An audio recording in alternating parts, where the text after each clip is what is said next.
প্রিয় ভাই ও বোনেরা, আজ আমি এখানে দাঁড়িয়ে আছি শুধু একজন মানুষ হিসাবে নয়।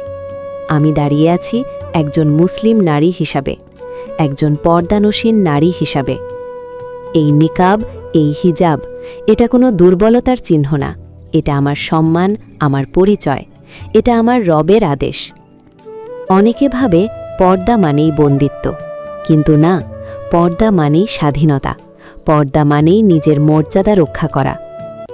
আজকের এই সমাজে যেখানে নারীর সম্মান বারবার লঙ্ঘিত হচ্ছে, সেখানে ইসলাম আমাদের দিয়েছে সবচেয়ে সুন্দর সমাধান, আর তা হল পর্দা।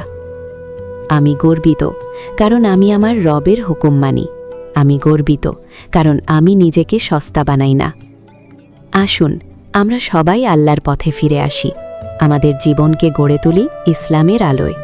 আল্লাহ আমাদের সবাইকে হেদায়েত দান করুন। আমিন।